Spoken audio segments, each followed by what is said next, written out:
In the shadow of Mount Hoshikami, a village stood, where the wind always whispered in hushed voices.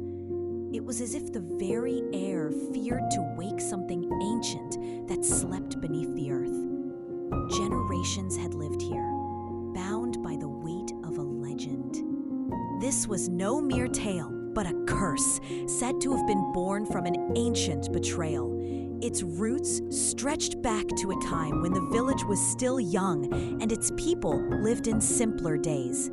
Long ago, a noble samurai fell deeply in love with a shrine maiden. Their affection was forbidden, a dangerous flame in a world of strict rules. Yet they promised to be together forever, their vows whispered under the silent stars. But war came, a brutal tide that threatened to engulf their peaceful lives. The samurai, faced with an impossible choice, betrayed his beloved.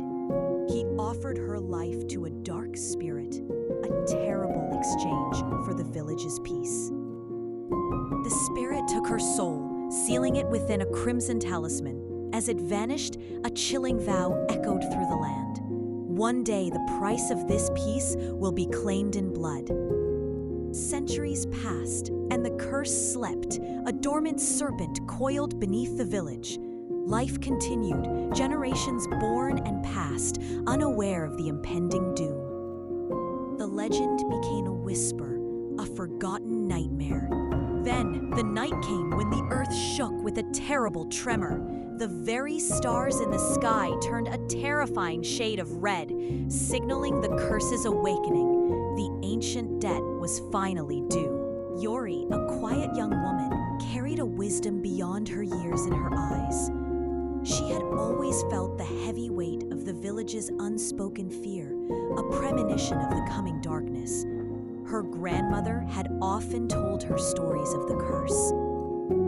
More importantly, her grandmother had spoken of a way to end it. The prophecy foretold that a willing heart must return the talisman to the spirit's shrine. This brave soul would offer their own life in place of the maiden's, breaking the ancient bond. When the red moon rose, casting an ominous glow, the villagers gathered in a panic. Their hushed fears erupted into desperate cries. At the edge of the ancient shrine, the crimson talisman suddenly appeared, pulsating with dark energy. The ground beneath them cracked open with a deafening roar. From the gaping darkness, a monstrous shape emerged, vast and terrifying. The spirit had awakened, its patience exhausted, ready to claim its long-awaited due.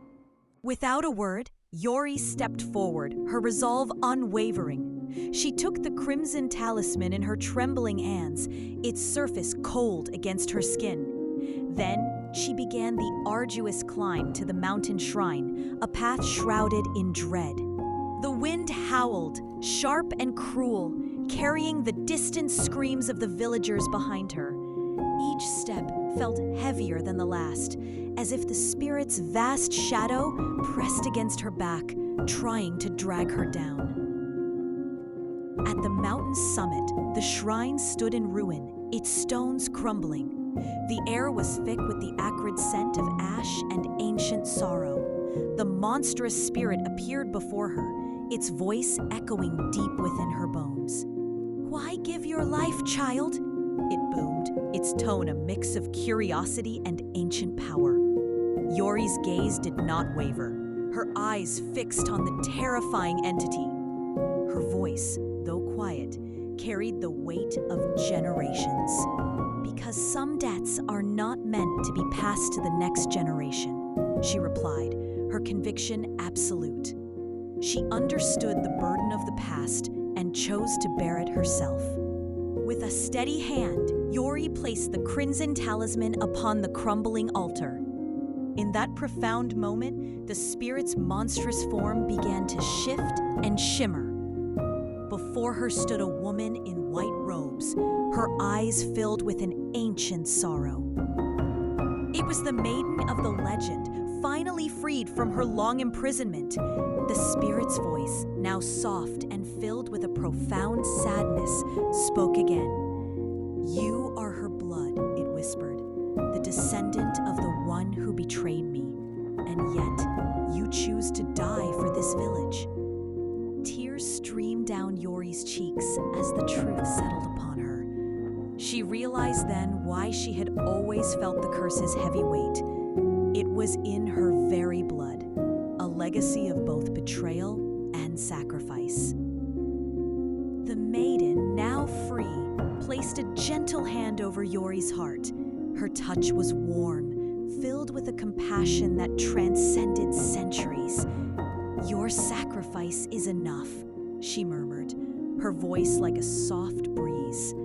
"You will live, but the curse will end." In a blinding flash of light, the howling wind stilled completely. The gaping cracks in the earth sealed themselves as if they had never been.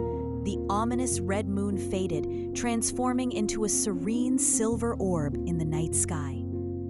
Yori collapsed, breathing hard, her heart still beating a steady rhythm. She knew, however, that she had left a part of herself on that ancient altar, a piece of her soul given for the village. The village never spoke of the curse again, as if the very memory had been cleansed. But when Yori walked through the streets, people looked at her not with fear, but with quiet, profound respect. They knew their lives had been bought with her extraordinary courage. Sometimes the greatest legacy we can leave our loved ones is not wealth or land. It is the unwavering courage to stand against fear, even when the price might be our very life.